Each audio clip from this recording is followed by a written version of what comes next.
the entire nation of Israel, they rejected, they pushed away Jesus. They actually conspired and they accused Jesus of a crime he was innocent of. They accused him of blasphemy because he was just a mere man, but he was claiming himself to be God. It cannot be further from the truth, because Jesus Christ indeed was God for being the Son of God. But they rejected Jesus. Ipinako sa krus ng Kalbaryo.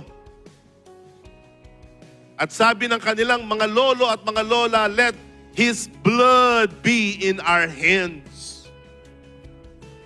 No remorse. No remorse. No disappointment. Walang pagsisisi. Kahit si Jesus ay nangingisay na doon sa krus ng Kalbaryo, wala silang pagsisisi. Tinanggap nila ang kanilang guilt. Yeah, kami nagpapatay dyan.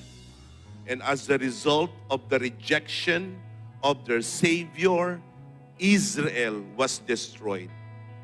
According to history, Roman General Titus swept over the city of Jerusalem and destroyed it one stone after another.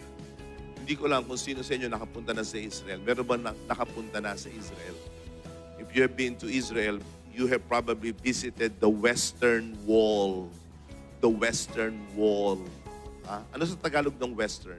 West. West. Kanluran. Kanlurang pader.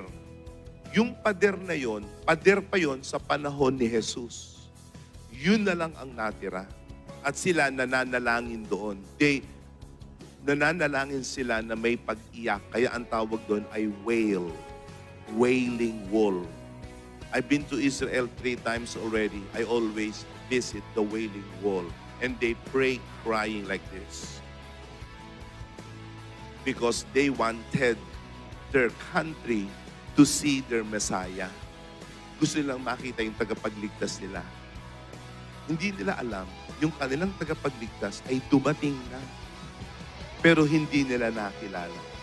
That's why the Bible says in verse 11, John 1:11, He came to His own, but His own received Him not.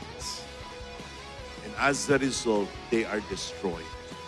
Israel was destroyed as a country.